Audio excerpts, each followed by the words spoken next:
Olá, meus queridos alunos do oitavo ano. Aqui é o professor Gabriel. Espero que vocês tenham feito os exercícios do capítulo 6.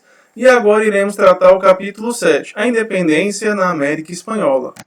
Logo, a gente observa no início do século XIX. No início do século XIX, a gente observa a hegemonia francesa na Europa.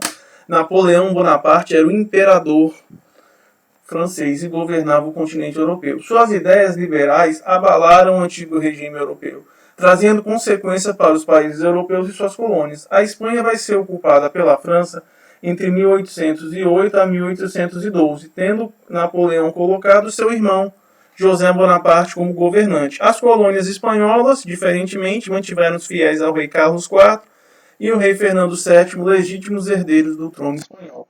Destarte, as colônias vão experimentar, com essa quebra do elo da metrópole, um clima de liberdade econômica e política. Vão observar o fim do pacto colonial e a possibilidade de decidir seus próprios destinos, já que Estados Unidos e Haiti eram independentes, Estados Unidos no século XVIII e Haiti no início do século XIX. As colônias espanholas e americanas vão fazer juntas administrativas para governar seus territórios, e é onde que os ricos comerciantes percebem que poderiam romper com a metrópole e decidir seu próprio destino. Que é um mapa da América Espanhola no século XIX, antes da independência. Como eu expliquei para vocês, vice-reinado da Nova Espanha, capitania-geral da Guatemala, capitania-geral de Cuba, capitania-geral da Venezuela, vice-reinado da Nova Granada, vice-reinado do Peru, vice-reinado do Rio da Prata e capitania-geral do Chile. Esses dariam origem aos países latino-americanos, excetuando o Brasil e as Guianas. Aqui são os artífices da independência da América. Simão Bolívar, que foi um militar líder político venezuelano e sendo o primeiro ilustrado a apoiar a prática da descolonização. Ou seja, ele defendia o rompimento do laço com a metrópole. Simão Bolívar ele é muito importante. Ele, junto com São Martín, são considerados os libertadores do continente americano. Tanto que existe um título de futebol chamado Copa Libertadores da América, em homenagem a ele. Outro que vai ajudar é São José Francisco de San Martín y Matora, conhecido como San Martín, que foi um general argentino e o primeiro líder da parte do sul, da América do sul da América, que obteve sucesso no seu esforço para a independência da Espanha, tendo participado ativamente dos processos de independência da Argentina, do Chile e do Peru. Simão Bolívar é muito importante na independência da Colômbia e da Venezuela.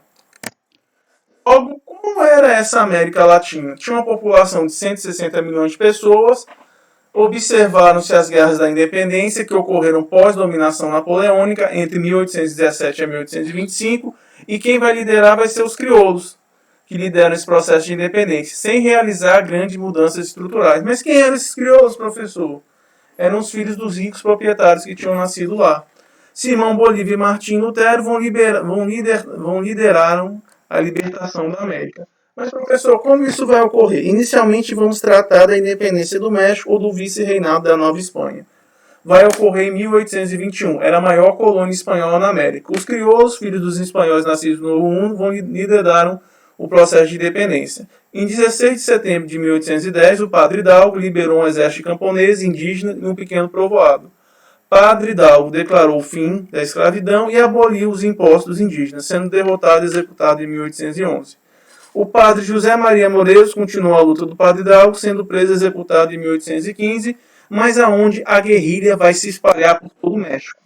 Em 1821, depois de um longo processo, a independência do México foi negociada pelas elites mexicanas e sob a liderança do militar Augusto Itobice e Vicente Guerreiro, um líder insurgente, com o vice-rei Juan Donijungão, formulando o Tratado de Córdoba. Logo, esse plano manteve duas coisas importantes. Conseguiu segurar o catolicismo como religião oficial do México, proclamou a independência do México e a igualdade para todos os grupos étnicos e sociais no país.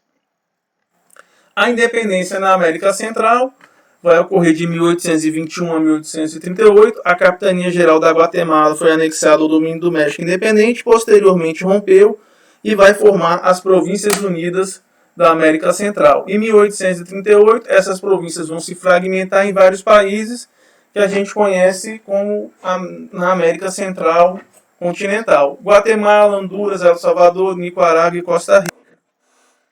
Dentro do Cuba e de Porto Rico, que estava na América Central Insular, ou vulgo Caribe, vai ocorrer a Guerra dos 10 Anos, de 1868 a 78. Foi o processo de tentativa de independência de Cuba, sendo reprimido pelos espanhóis e fracassando. Mas no final do século XIX, com a Guerra Hispano-Americana, onde Estados Unidos e Espanha vão se enfrentar por territórios coloniais, a Espanha vai perder para os Estados Unidos, Cuba, Porto Rico e as Filipinas. Esse conflito vai ser muito importante, porque vai marcar a decadência do Império Espanhol. Logo, os espanhóis derrotados assinaram a Declaração de Independência de Cuba, cedendo as Filipinas e Porto Rico para os Estados Unidos. Os Estados Unidos mantiveram uma ocupação militar de Cuba até 1902.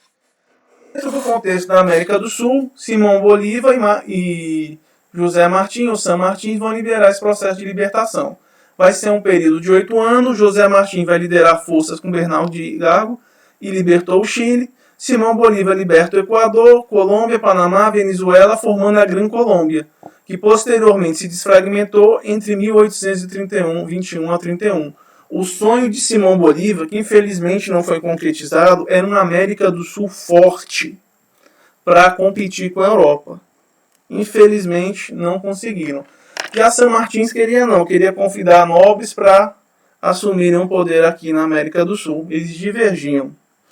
Logo, em 1821, San Martín liderou força junto com o rebelde Lord Cochrane e assim libertando o Peru. Em 1823, o general Antônio Sucre libertou o Alto Peru e chamando de Bolívia.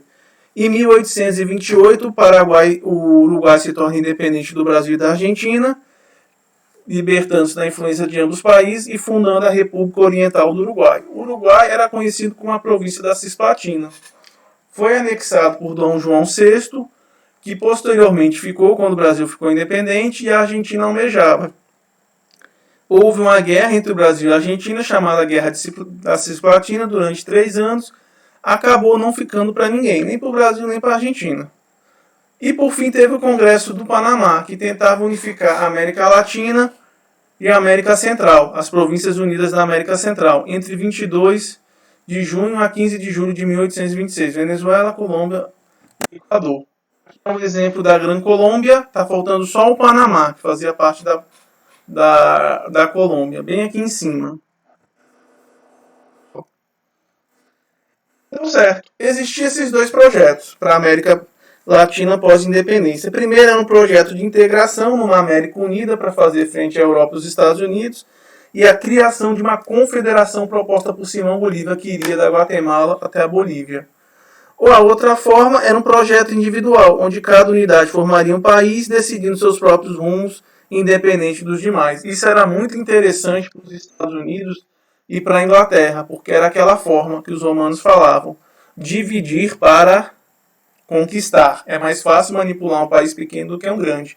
E aqui é mais ou menos como essa independência se cessou. Observe, o México, em 21, que tinha grande parte do norte dos Estados Unidos, Cuba, em 1898, Haiti, em 1804, os franceses, Porto Rico, em 1898, República Dominicana, em 1865, Gran Colômbia, Peru, 1821, Bolívia, 1925, Paraguai, 1811, Uruguai, 1828, Argentina, 1816 e Chile, 1818.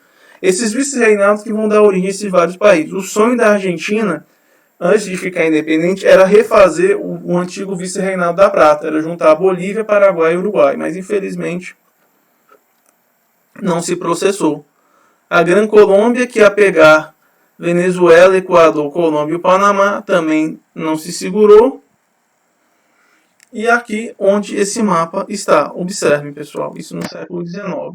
E qual foi o projeto adotado pela América pós-independência? Não mudou muito. A maioria dos países adotou regimes republicanos, menos o Brasil, que adotou uma monarquia. A elite econômica apropriou-se do poder político, conflito entre alguns grupos políticos desse país, não trocaram um modelo de sustentação da economia, é o plantation, agricultura de exportação, com uso de mão de obra escravo, monocultura. A escravidão vai ser sendo extinta aos poucos, sendo o Brasil o último país a acabar com a escravidão, e a população em geral foi excluída, geralmente índios, escravos, observa uma ausência de investimentos, principalmente na área da saúde e na educação, e uma presença fortemente maciça da corrupção e da má distribuição de renda. Infelizmente, poucos desses países realizaram a reforma agrária, ou seja, existe uma sociedade desigual com uma grande concentração de renda, pessoal. E aqui é mais ou menos o mapa que eu queria ressaltar para vocês, com as datas da independência do fim da escravidão. O fim da escravidão na América foi um processo gradual, os escravos não tinham muita mobilidade, vida de ex-escravo era muito complicada e eles continuaram afastados da vida política e econômica. O Chile vai excluir a escravidão em 1823, o México em 1829, a Bolívia em 1821, o Uruguai em 1946, a Colômbia em 1851, Equador em 52, a Argentina em 1853, Peru e Venezuela em 1854, Paraguai em 1869, Porto Rico em 1873, Cuba em 1886 e o Brasil é o último, em 1888, em maio. Então, pessoal, espero que vocês tenham visto um pouquinho da história da independência da América. Qualquer dúvida que vocês tiverem, dê uma lidinha no livro, faça os exercícios e um abraço do professor Gabriel, pessoal. Tchau!